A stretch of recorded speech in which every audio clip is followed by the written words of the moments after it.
Bonjour tout le monde, j'espère que vous allez bien. Ça fait super longtemps que j'ai pas parlé comme ça à cette caméra depuis chez moi. J'ai eu un petit rhume, rien de très grave, mais c'est assez compliqué de filmer une longue vidéo face cam quand on se mouche toutes les 2 minutes et qu'on s'étouffe quand on parle trop longtemps. Et vous le savez, dans les vidéos budget, on parle quand même pas mal, puisque je vais vous détailler absolument tout notre budget prévisionnel pour cette année. Donc ce que l'on prévoit de gagner, ce que l'on prévoit de dépenser. Je vais vous parler un petit peu de certaines choses que vous m'avez beaucoup demandé, notamment par rapport à notre appartement, celui qu'on avait avant. Donc voilà, je vais détailler un petit peu tout ça. J'en profite pour faire un point sur le fait que c'est notre budget. Je sais qu'il peut paraître conséquent, enfin pour certaines personnes, parfois pas forcément, mais en tout cas je sais que c'est un sujet qui peut être délicat, le budget. Peut-être que vous êtes dans une situation actuellement qui est difficile, que vous ne vous en sortez pas et que c'est douloureux pour vous d'entendre des gens parler d'argent, et je le conçois totalement, vraiment. Et il y a plein d'autres contenus sur ma chaîne si vous voulez regarder quelque chose de plus léger et quelque chose qui vous fasse pas forcément sentir mal ou quoi que ce soit. Le partage de ce budget, il n'est pas du tout pour nous vanter, c'est simplement que je partage mon budget sur cette chaîne depuis des années, quand j'étais au chômage, quand j'avais des petits revenus, quand j'ai eu de meilleurs revenus, et actuellement il s'avère qu'on a quand même des revenus qui sont plutôt pas mal et qu'on a une assez bonne situation. Mais si jamais c'est quelque chose qui vous amène à ne pas être bien, n'hésitez pas à aller voir autre chose. Pour moi c'est important de parler sans tabou d'argent, parce que je trouve qu'il y a beaucoup de tabous autour et que justement quand on commence à mieux gagner, on n'ose pas spécialement en parler et que c'est assez mal vu de parler d'argent globalement, et je trouve que c'est bien en fait d'en parler. Ça permet de voir s'il n'y a pas des choses sur lesquelles on paye trop alors qu'on pourrait payer moins, de voir comment font des gens dans une autre situation, d'avoir en fait un œil nouveau sur un autre budget par rapport à quand on regarde uniquement notre budget et qu'on est bloqué sur ce que l'on fait et ce que l'on a toujours fait, de voir s'il n'y a pas des gens qui fonctionnent autrement. Je trouve que ça peut être intéressant, même si bien évidemment chaque situation est personnelle. Ce n'est pas parce que des gens font quelque chose qu'on pourra le faire, ce n'est pas parce que quelqu'un gagne plus ou épargne plus qu'il gère mieux son budget que nous. On a tous nos situations, nos contraintes, nos facilités, enfin voilà, il y a plein de choses qui jouent sur ça, et pour moi je ne peux pas faire une vidéo budget sans le rappeler. Je sais qu'il y en a qui n'aiment pas ce disclaimer, mais pour moi c'est important, j'ai pas envie que qui que ce soit se sente mal en regardant cette vidéo, et je veux pas non plus jouer la carte de si je le fais tout le monde peut le faire, parce que c'est jamais vrai avec l'argent. Donc voilà, on va détailler tout ça. Alors chaque année, on essaie de faire un petit prévisionnel de notre budget, de comment on pense que ça va pouvoir se passer, de ce qu'on prévoit de dépenser, combien on pourrait épargner. Ça nous permet un peu de voir le budget qu'on peut accorder à chacun de nos postes de dépenses, tout en atteignant nos objectifs d'épargne. J'ai aussi repris le fait cette année de noter au fur et à mesure toutes nos dépenses de loisirs et d'alimentaire, parce que dernièrement c'était un peu plus compliqué de suivre, vu qu'on payait avec différents modes de paiement. On avait la carte bleue, on avait notre carte ticket resto, il y a les bons d'achat que je reçois. Vous le savez, dans mon budget alimentaire, je compte aussi les bons d'achat que je vais avoir dès que je travaille avec une marque, par exemple, pour mettre en avant leurs produits. Ils vont m'envoyer un bon d'achat pour commander sur leur boutique. Je le compte dans mon budget alimentaire et je le déduis ensuite par rapport à mes revenus, enfin pour que ce soit calculé au plus juste, pour que forcément quand je vous donne mon budget alimentaire, ce soit pas ça c'est ce que j'ai payé, mais par contre j'ai eu plein de trucs gratuits en plus que j'ai pas compté dedans. Donc j'essaye de faire quelque chose de plus juste comme ça, et je trouve que c'est plus facile en notant tout. Bon, de toute façon j'ai toujours préféré le format écrit pour le budget, mais le fait de reprendre le détail de tout au fur et à mesure, je trouve que ça nous aide à avoir vraiment la main sur notre budget, notamment actuellement avec les prix qui augmentent énormément sur l'alimentaire, sur les loisirs. Il y a plein de choses qu'on faisait avant, j'ai comparé avec les prix qu'on dépensait avant et vraiment on voit à quel point ça a pu augmenter. Donc voilà pour ça, mais de toute façon je vous en reparlerai après. Alors au niveau de notre situation, on est en couple, j'ai 28 ans, Didier a 29 ans, on est propriétaire de notre appartement, donc celui dans lequel on habite actuellement, on l'a acheté à crédit. On a aussi 2 autres appartements que l'on a achetés avant. Donc le premier appartement dans lequel on vivait auparavant, que l'on avait payé cash, je vous mets la vidéo dans laquelle je parle de tout ça parce que c'est assez long à détailler si vous voulez aller voir. Et on a un deuxième petit appartement que l'on a acheté à la montagne, qui est tout petit, qui n'a pas coûté extrêmement cher. J'avais aussi détaillé tout ça dans la vidéo, mais donc notre ancien appartement on le loue maintenant, et le petit on le loue occasionnellement pour rentabiliser nos charges, mais on l'utilise majoritairement nous ainsi que nos proches. Didier est en CDI et il gagne 2250 € net par mois, sachant qu'il va bien évidemment demander une augmentation cette année, donc on verra. Ça devrait normalement augmenter en cours d'année, mais après pour l'instant on sait pas, donc on part sur cette somme là. En fait j'applique toujours, lorsque je fais des prévisions, moi j'ai tendance à toujours partir du plus bas, pas que je sois pessimiste, mais justement parce que ça nous permet de faire nos prévisions en fonction des revenus les plus bas qu'on pourrait avoir, et après si on a plus, tant mieux. Et c'est pour ça que très souvent je vous poste un recap en fin d'année de notre budget pour que vous voyez si les choses se sont passées comme prévu ou pas. Et je préfère que ça se passe mieux que prévu que moins bien que prévu. Donc voilà, pour Didier, on part sur 2250 €, sachant que dans cette somme, il y a son remboursement il y a une partie de remboursement de mutuelle et il y a une partie aussi de remboursement des transports en commun. Il se faisait rembourser 75%, mais son entreprise a décidé de passer à 50%, donc bon, c'est dommage. Mais voilà pour ses revenus. Et quant à moi, je suis créatrice de contenu sur les réseaux sociaux, donc en indépendante.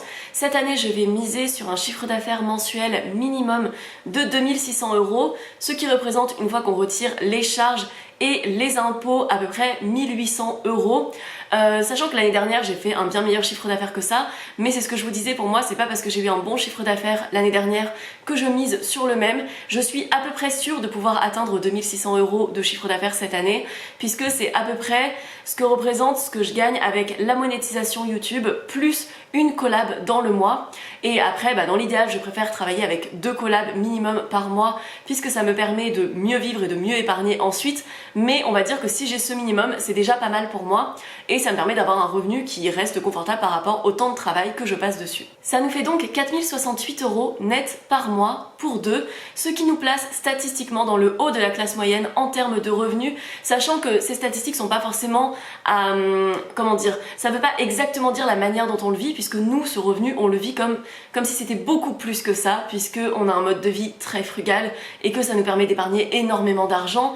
Si on a un mode de vie frugaliste comme ça, c'est parce que on veut épargner aujourd'hui tant qu'on le peut pour pouvoir se dégager du temps à des moments dans notre vie.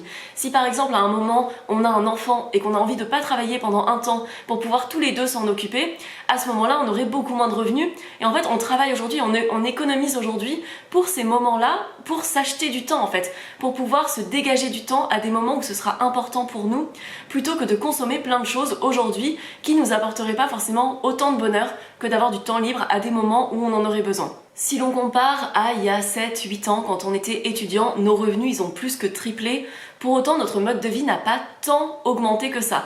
En fait, notre manière de vivre si, mais en termes de dépenses, pas forcément, puisqu'à un moment, on a fait des investissements qui nous ont facilité la vie pour plus tard, qui font qu'aujourd'hui, on dépense pas tant que ça. Alors, nous allons passer à la catégorie des dépenses. Donc, au niveau des dépenses communes, celles-ci, on les paye à 50-50. Donc, tous les mois, on envoie tous les deux un virement sur notre compte commun.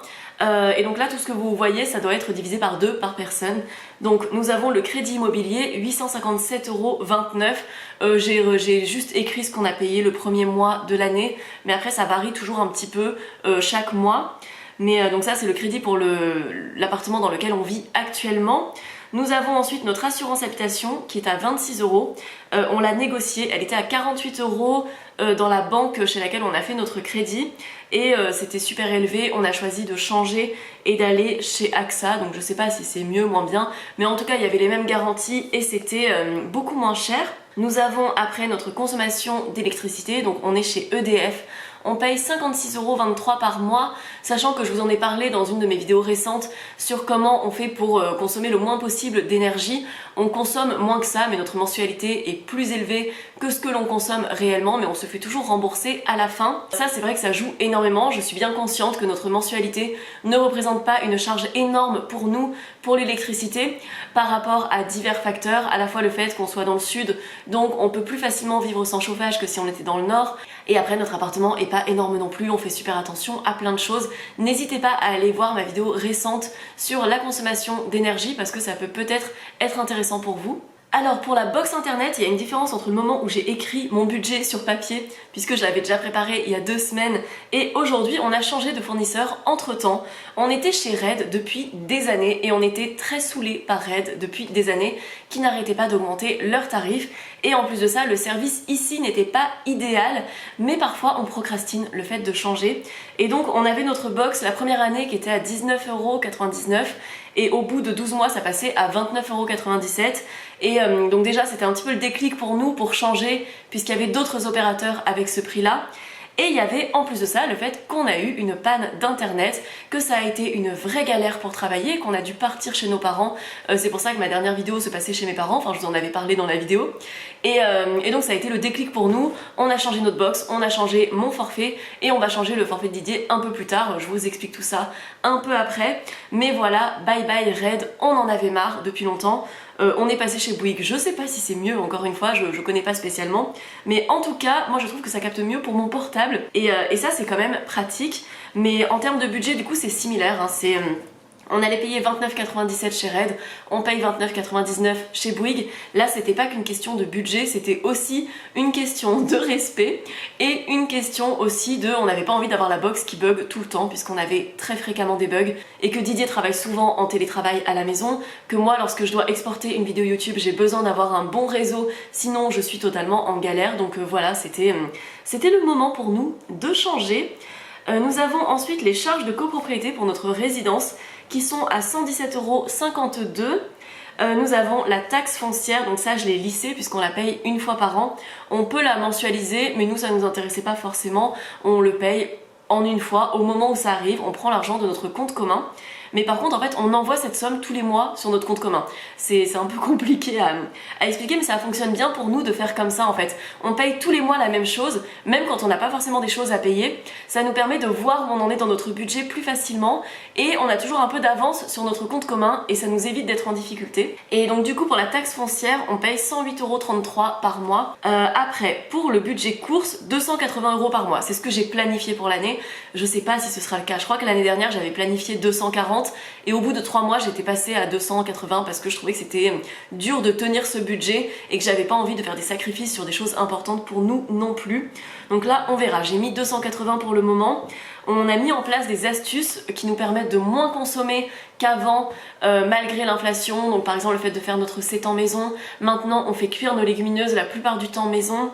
Voilà, on fait plein de petits choix comme ça. On fait des repas super économiques de temps en temps. Enfin, par exemple, hier, on a fait un truc super bon et tellement pas cher. C'était du riz avec des pois chiches grillés à l'huile d'olive et aux épices. On a accompagné ça de légumes au four. C'était un repas hyper économique et super bon en fait, alors que riz pois chiches ça paraît un peu comme un repas nul, alors qu'en fait c'était vraiment trop bon parce que c'était bien aromatisé, bien cuisiné et tout, et c'est vraiment le genre de repas qui coûte moins de 1 € et qui tient bien au corps. Ensuite, on a le budget loisirs et restaurants qui est à 150 € par mois. Alors ça, on verra ce que ça fera. Ça fait 1800 € sur l'année pour deux.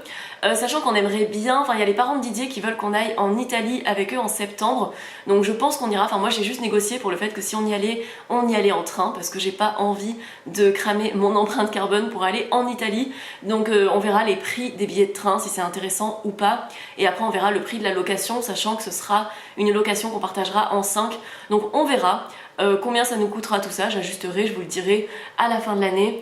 Et sinon au niveau de nos loisirs, pour le cinéma, on paye pas très cher avec le CE de Didier, on a quand même des avantages. Pour les restos, on se fait régulièrement des petits restos, mais en fait on boit pas d'alcool, on prend pas des trucs très chers. Donc souvent on n'en a pas pour si cher que ça. Des fois on a le plaisir d'aller au resto, on va juste se partager une pizza quelque part et c'est pas très cher non plus. Et en autre loisir, il y a le tennis qui est pas compté dedans, ça je le compte dans nos charges personnelles. Mais voilà, pour ce budget là, on verra. Après de temps en temps dans cette catégorie là, je compte l'essence quand on emprunte une voiture pour aller à la montagne, mais sachant qu'après quand on va à la montagne, c'est presque un séjour gratuit, à part l'essence qu'on paye pour y aller, sachant que c'est à 1h30 à peu près de chez nos parents.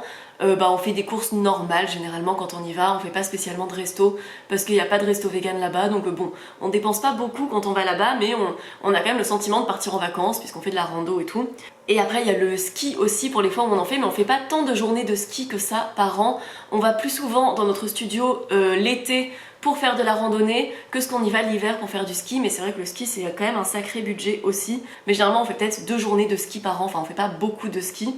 On aime bien aussi aller marcher dans la neige, faire des activités qui coûtent pas forcément de l'argent tout le temps. Ensuite, on a le budget déco, donc j'ai compté 50 €, je n'ai aucune idée de ce que ça donnera vraiment en termes de tarifs.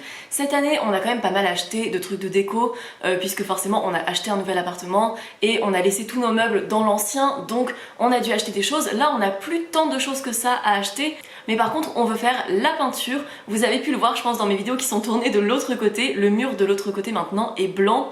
et tout simplement parce que avant il y avait du papier peint et qu'il y a beaucoup de trous dans les murs, donc à un moment j'en ai eu un peu marre, j'ai enlevé le papier peint sur une après-midi, ça s'est enlevé très facilement d'ailleurs, et je me suis dit qu'après j'allais faire du plafonnage pour boucher les trous. Finalement on s'est rendu compte que dans le cambriolage de notre garage qu'il y a eu l'année dernière, en plus d'avoir volé mon vélo, ils ont volé notre truc de, vous savez, le rebouche-trou là, je sais pas comment ça s'appelle, l'espèce de pâte qu'on met dans les trous qu'il y a dans le mur quand on, voilà, chez le truc de plafonnage quoi. Et ils ont volé nos spatules aussi, enfin vraiment le truc qui vaut rien, mais bon, du coup ça a ralenti et j'ai procrastiné le fait d'aller en racheter.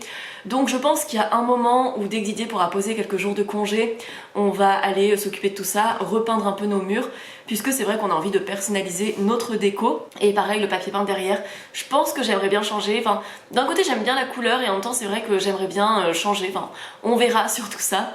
Mais donc on a budgétisé à peu près 600 € sur l'année. On verra si c'est plus, si c'est moins. Pour certains trucs, on verra si on peut les emprunter aussi. Par exemple, il nous faut un escabeau. Mais je trouve ça dommage des fois d'acheter du matériel pour l'utiliser un jour dans l'année alors qu'on peut l'emprunter à quelqu'un. Et je trouve que ça peut être bien que chacun ait des petites choses comme ça et qu'on se les prête tous. Et au lieu d'avoir chacun tout son matériel en doublon dans chaque foyer, etc. Enfin, je sais pas. C'est mon opinion sur ça. On verra si on peut emprunter des trucs, si ça peut nous permettre d'éviter d'acheter des choses neuves ou alors on achètera d'occasion, on verra. Enfin, pas la peinture évidemment, mais pour le reste. En imprévu, on a compté 50 € par mois, donc voilà, ça c'est 50 € de plus qu'on envoie sur notre compte commun au cas où il y a des choses qu'on n'avait pas spécialement prévues, comme par exemple là le fait de changer de box, ça implique le fait d'avoir les frais pour faire venir un technicien pour la fibre, machin, c'est 40 €, c'est intégré là-dedans, on le paye avec ce petit écart qu'on laisse sur notre compte pour éviter d'avoir à renvoyer de l'argent ou pour... parce qu'en fait il y a toujours des petites choses imprévues qu'on a tendance à oublier quand on fait son budget, on pense aux choses qu'on a l'habitude de payer et souvent il y a plein de petites catégories que l'on oublie. C'est pareil pour le budget d'après, le budget cadeau, on a mis 80 € par mois, on verra ce que ça donnera. On fait toujours des cadeaux, généralement ça revient régulièrement, les anniversaires, les fêtes, etc. Alors bon, il y en a qui ne fêtent pas forcément, ça c'est chacun qui voit, mais en tout cas nous ça revient régulièrement. On préfère le budgétiser. Si on le met sur notre compte commun, c'est tout simplement parce que souvent avec Didier on achète des bons d'achat sur des sites de cashback, etc. Et souvent on en achète plein avec le compte commun, on se les répartit et on fait nos cadeaux comme ça et ça nous permet de récupérer un petit peu d'argent dessus pour s'acheter d'autres choses. Enfin voilà, c'est le système qu'on utilise. C'était plus simple de le faire partir du compte commun, mais sinon ça pourrait très bien partir de notre compte courant aussi. Ça nous fait donc 1805,34 € de dépenses communes, sachant qu'il faut déduire qu'on a à peu près 200 € d'avantages en nature, puisque il y a les tickets resto Didier, il y a moi dès que je vais avoir des commandes gratuites par exemple, des bons d'achat, etc. Ça nous permet de techniquement consommer ce que je vous ai indiqué là, mais il y a un petit peu moins d'argent qui part de notre compte. Même si pour les tickets resto c'est un peu compliqué parce que il y en a une partie que Didier paye avec son salaire, mais au final c'est quand même plus intéressant, surtout qu'on n'achète vraiment pas n'importe quoi avec la carte ticket resto, on fait nos vraies courses en fait.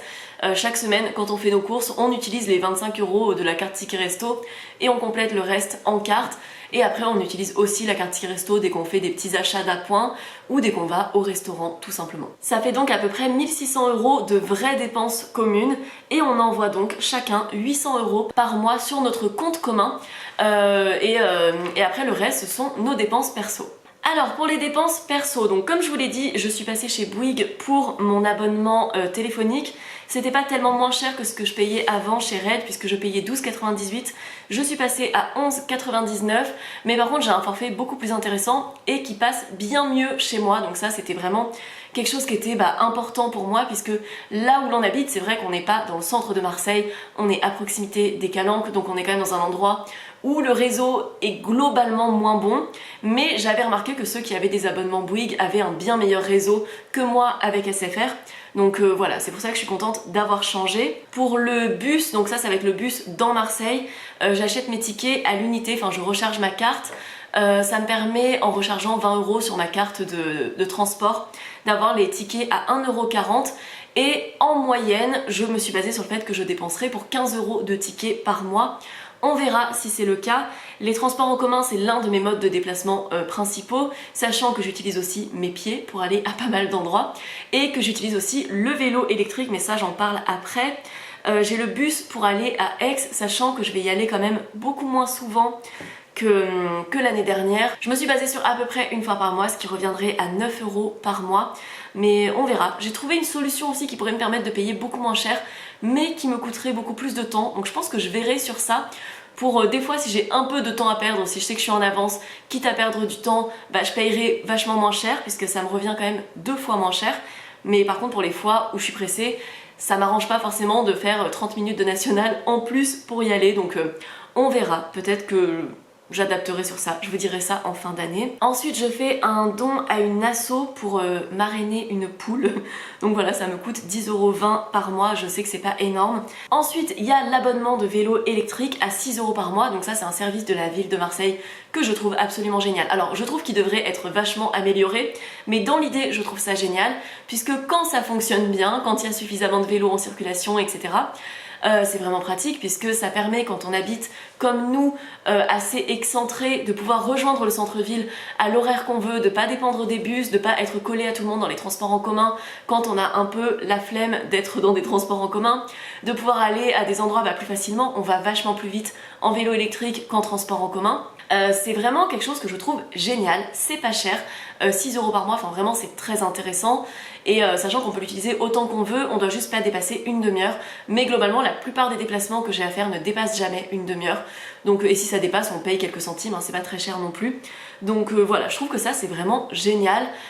J'utilise été comme hiver et ça m'a permis de moins prendre les transports en commun, et ça me permet aussi d'avoir beaucoup plus de facilité en fait. Par exemple, il y a un magasin bio qui est à une demi-heure à pied de chez moi, devant lequel aucun transport en commun ne passait facilement, donc je pouvais pas vraiment y aller. Là je peux y aller en vélo électrique, je trouve ça vraiment génial, et ça me demande pas non plus un effort physique énorme puisque ça fait faire un peu d'activité, hein. On est un petit peu en mouvement, ça nous fait prendre l'air, mais c'est pas non plus aussi fatigant que de faire du vrai vélo, surtout quand on a une côte pour revenir chez soi.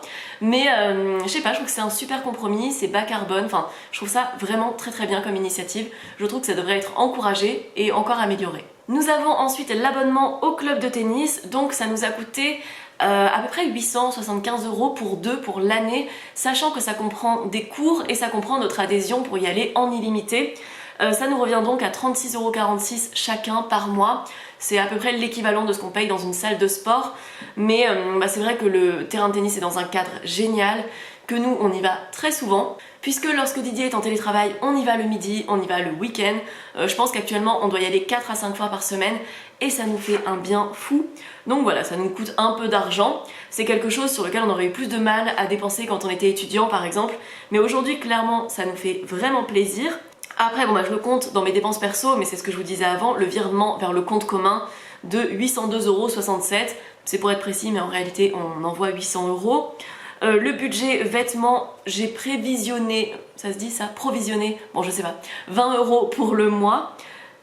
J'ai prévu, non mais vraiment, j'ai prévu 20 € pour le mois. Voilà, sachant que je sais pas exactement combien je dépenserai. Je vous l'ai dit, j'ai un peu plus acheté de vêtements que d'habitude en 2023, j'avais beaucoup de choses à renouveler. J'ai aussi acheté des trucs comme ça, thermiques, ça je les ai commandés en début d'année. Avec un bon d'achat que j'avais eu pour Noël, donc voilà, je me suis commandé des vêtements thermiques d'Amart, c'est très très bien. Quand on chauffe pas chez soi, vraiment c'est très très pratique, mais voilà, on verra pour ce budget là sur l'année. Je vais essayer d'acheter pas mal d'occasions aussi, de trouver le meilleur compromis.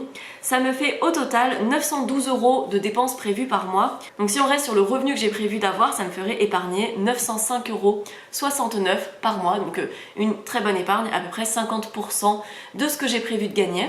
Ensuite pour les comptes de Didier, donc pour son abonnement téléphonique, autant moi ils ont augmenté de 1 € par an, c'était un peu relou, mais lui ils ont augmenté de 5 € cette année, on ne sait pas pourquoi.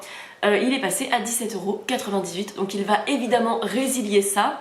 Il avait un autre abonnement, déjà il avait une deuxième carte SIM avec un abonnement Bouygues à 5 € qu'il va conserver et probablement augmenter pour prendre, il pourra pas forcément prendre le même abonnement que moi, puisqu'il était réservé aux nouveaux clients, donc il va voir, il va appeler, négocier, voir ce qu'il peut faire par rapport à ça. Pour l'abonnement de bus, il paye 60 € par mois. Lui, il a l'abonnement complet qui lui permet aussi d'aller à Aix et qui lui permet d'aller au travail. Pour lui, c'est intéressant parce qu'il va très régulièrement en présentiel de l'autre côté de la ville. Donc c'était plus intéressant pour lui, surtout qu'une partie est prise en charge par l'employeur, la moitié. Il a des frais bancaires chez N26, il paye 4,90 €, mais il va bientôt résilier et rapatrier tous ses comptes chez Boursorama. Après, en tennis, il paye comme moi 36,46 €. Il a la mutuelle qu'il paye 65 €, sachant qu'une partie lui est remboursée. Et dans cette mutuelle, je suis incluse gratuitement pour le coup, donc ça c'est vraiment pratique. Le fait qu'il soit salarié et moi indépendante, puisque je peux bénéficier de sa mutuelle. Si un jour il devient freelance, ce qui n'est pas à exclure à l'avenir, on devra chacun payer notre mutuelle et il y aura un budget un peu plus élevé sur ça. Il y a son virement vers le compte commun, donc de 800 €. Et en vêtements, il m'a dit qu'il prévoyait de dépenser 30 € par mois. On verra ce qu'il en sera sur l'année. Ça lui fait donc un peu plus de 1000 € de dépenses par mois, et ce qui lui permet d'épargner 1227,99 € par mois sur ce qu'il gagne. Alors, un imprévu que l'on a eu cette année, par contre, ça va concerner notre ancien appartement, puisqu'on avait payé une grosse somme d'argent pour des travaux qui n'ont toujours pas eu lieu. Il y a eu pas mal de retard en lien avec un des copropriétaires qui n'avait pas réussi à obtenir le crédit pour payer ses travaux, qui représentait une grosse somme. Et après ça, l'agence dans laquelle on est, enfin le syndic, a énormément mis de temps, ne s'est pas occupé du dossier en fait, ce qui fait que les travaux ne se lançaient toujours pas. Et donc avec le temps, ça a fait que le contrat que l'on avait a dû être réaugmenté avec l'entrepreneur qui doit s'occuper des travaux, et on a donc eu la bonne surprise de voir qu'il y avait 2500 € à payer en plus, et sachant que le syndic nous a annoncé qu'il faudrait le payer quelques mois plus tard. Enfin, ils nous ont annoncé ça début décembre, ils nous ont dit qu'on serait prélevé en janvier et en février, donc en 2 fois. Pour nous, honnêtement, c'était pas catastrophique de payer 2500 €. C'est relou, évidemment. Mais on a de l'épargne et on a de l'argent pour ces imprévus. Donc pour nous, ça va. Et cet appartement, il reste petit par rapport à l'ensemble de la copropriété.